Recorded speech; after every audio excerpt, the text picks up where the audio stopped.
So of all the things between pistol, rifle, and shotgun, the hardest one to master is pistol. I've met a few people that are just really good natural pistol shots, but very, very few people. So shooting a shotgun and a rifle usually comes a lot more natural, comes a lot easier for most people. So I fall into the first category when I was a good rifle shot, good shotgun shot. I sucked at shooting pistols, and I still don't consider myself a great pistol shot. But it's like anything, you practice and work at it, you get better and better. So hours and hours and hours out here on the range, and thousands and thousands of rounds later, you know, I've gotten to be where I think I'm okay.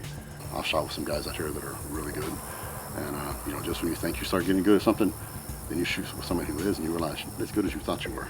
It's like anything, you practice at it, you work at it, and you make it a priority, and you do it on a regular basis, you get better and better. The problem with shooting a pistol is it's a diminishing skill. It's you know, you learn to ride a bicycle, you know, you don't ride a bicycle for 20 years, you get back on it, you still know how to ride a bicycle. A pistol, you don't shoot it for a long time, your skills will start to diminish. And you know, you got to shoot to stay sharp and stay really good. So and the more you practice, the better you get. Especially, it's like anything, just like in the gym, if you push and you got intensity, you're always pushing yourself, you're going to get better. Your body's going to improve, you're going to get stronger. Same thing out here. If you're just standing here and you don't push yourself, you don't challenge yourself, then your proficiency is not going to get that much better. But if you really push yourself and you train, as opposed to just come out and casual shoot, if you train and with a program, then you will get better. Yeah, so it's early in the morning. It's about 7:20 in the morning, so it was 109 yesterday, so it'll be about the same today. So get out here and train a little bit before it gets too hot, get a little shooting in. So I used to shoot at least twice a week, but these days if I get once or twice a month, I'm lucky. So I think I have more range. I maybe got it more, but life gets in the way, right? You got babies and work and everything else. So.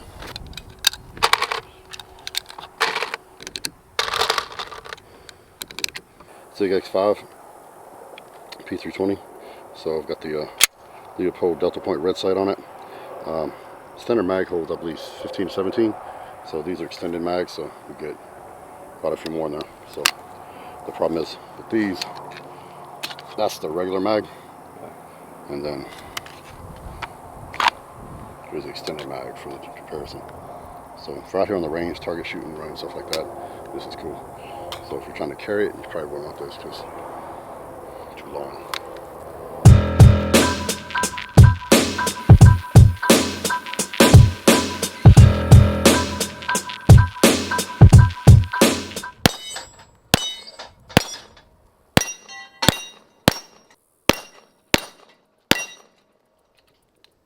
For the purpose of self-defense, now I'm not an expert by any means, but I got to train some guys who are. All my instructors out here are members of the SWAT team back in Dallas. So you know, according to them and FBI statistics, average gunfight takes place at 7 yards. So 7 yards is not very far. That's like 21 feet. So that's where the average gun battle takes place. So you know, we're approximately 10 yards away. So you know, most of the pistol training that I do is, you know, 15 yards or less. You know, there are times we stretch it out, you know, 20, 25, 30 yards. But, you know, if you're, for the average person, if you're, a threat is right there, or a threat is from me to you, and you're probably, what, 2 yards from me, if that. A threat is not up there by the truck. So that's where you do most of your defensive pistol training that I do. There's always many different opinions or whatever, but that's what I do, just from being around the guys I've been around and where I was taught. So that's where I practice, you know, that 15 to, you know, point blank range is where we train. We have a dummy in here. We even practice muzzle punching, you know, so where if somebody was attacking you and they were actually on you, there's things you need to know, especially you need to know your weapon, and you need to know how to, you know, use that weapon in a very close quarters, you know, fight with an automatic. This gun's empty, if we can see. So magazine's removed, no bullet in the chamber. So if you push it up against somebody, you see that? Just by pushing up against me, it comes out of battery. When it comes out of battery, it won't shoot. So if you were in a fight and somebody had a knife on you, whatever, and you pulled your weapon, you punched it against them, guess what? Now it won't shoot. So now you gotta learn techniques to overcome that so you can still defend yourself. So things like that. That's what my guys out here teach, and I've just been lucky enough to get to go through a whole bunch of those instructions and classes, and you try to learn a thing or two, and then you hope you never actually have to use what you learn. And but I think any man that has a family has a responsibility to know how to defend himself so he can defend his family. Because you can say what you want, but a man who doesn't know how to fight is a weak man. Plain and simple. He's not taking care of his responsibility as a man and a husband and a father potentially. So that's why we do what we do.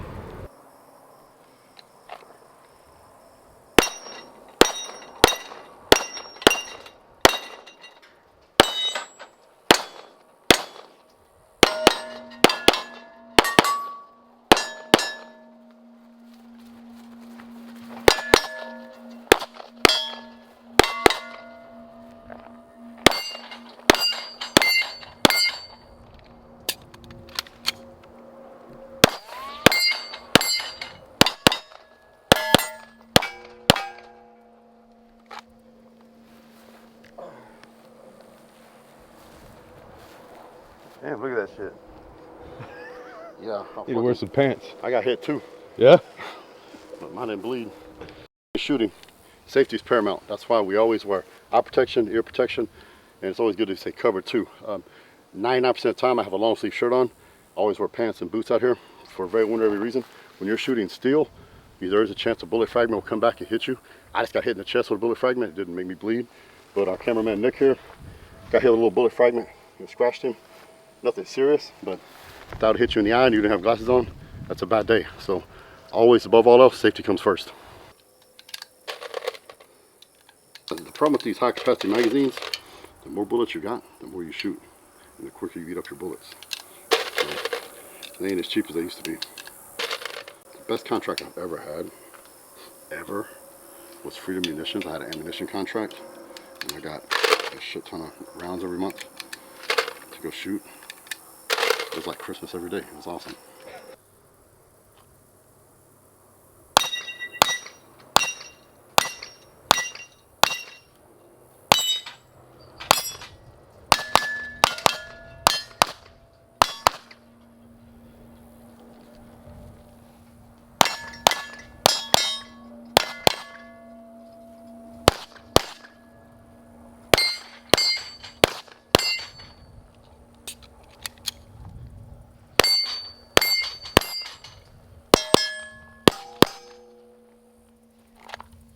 Alright, so the beauty about this place is most people, they get to go to the shooting range, they send them behind in a line, and they shoot at a static target.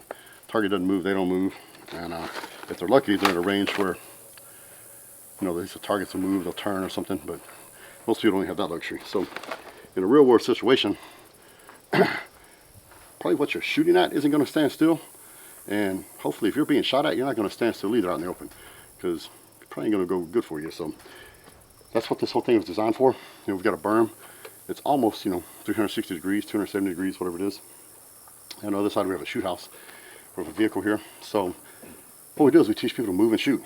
Is I just, on that deal there, I was walking and shooting, putting rounds on target as I was moving. A moving target is much, much harder to hit than a stationary target. That's just a fact. Even if you're moving slow, it's still harder than if you're standing still. So anybody that's ever hunted, knows the difference. If you're trying to shoot at an animal that's moving as opposed to one sitting still, it's a whole different skill. So we teach people out here. My guys come out and they teach them to, use concealment and cover, because if they can't see you, they're probably not going to shoot at you. And if you have if you're behind something that can stop a bullet, then you got some cover. And so if they can shoot you, so you can hide behind that, and you have some level of protection, so you don't get shot. But if you're out in the open like this, you just got to learn to move and learn some tactics, right? So, like I said, I'm not an expert by any means, but just a few things you can learn if you take some defensive classes. And there are places like this all around the country where you can go out and you can shoot and get some instruction and learn some tactics, how to defend yourself and survive.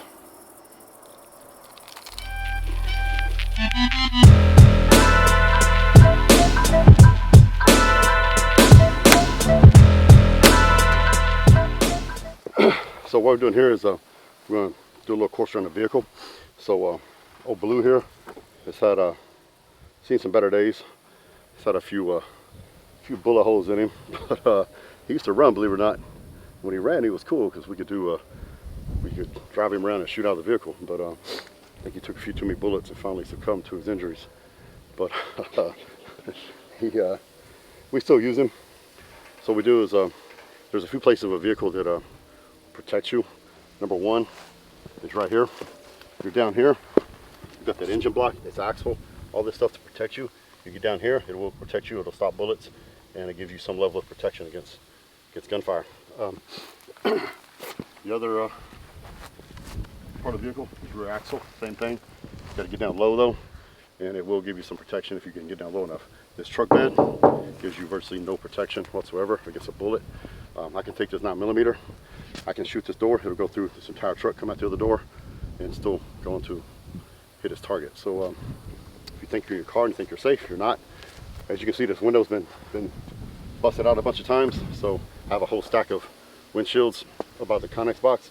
And when we teach urban tactical classes, they put a windshield in here and actually teach you to fight from inside your vehicle, actually shoot through the windshield and put rounds on a target from inside your car, but then also teach people how to exit the vehicle, get protection and fight in and around their vehicle. Because most, I'll say, I don't know what the percentage is, but a lot of violent crimes happen in parking lots, right? Doesn't matter where you're at home, wherever, there's always vehicles around.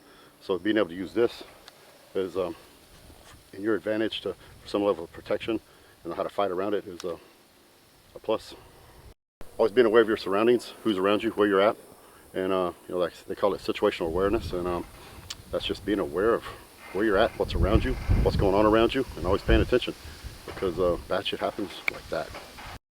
I'm gonna say, when I say ready, I'm gonna go to war. So I'm gonna shoot these targets. I'm gonna exit the vehicle. So stand back. So I'm gonna kick this door open so I can get out. I'm gonna go to the front, then I'm gonna go to the back. Rolling through my neighborhood on the way to the gym.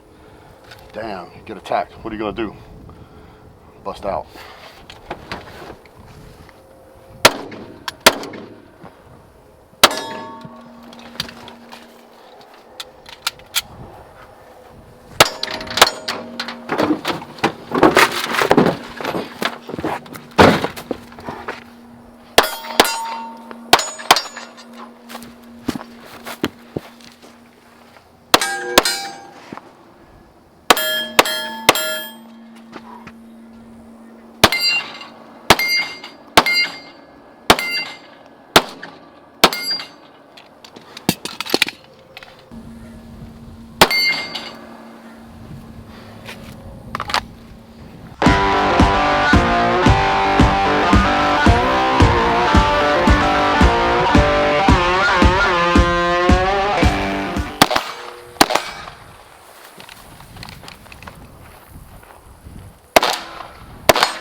Came out today, ran a few drills, shot a few rounds. So we probably shot, I don't know, 250, 300 rounds of 9mm. Shot a couple magazines full of AR. So any day I get to shoot's a good day. And like I said, but when I first got out here, you always need to practice. It's like anything, shooting's a skill that, especially pistol shooting, your proficiency will diminish if you don't practice on a regular basis. So I used to practice at least twice a week back in the day past year or two I've kind of slacked off that. So part of my New Year's resolution was to get back out here and stay proficient and shoot. So try to make an effort to get down here, you know, at least every 2 weeks and shoot. And hopefully, my schedule permitting, I get down every week and start shooting, get tuned up.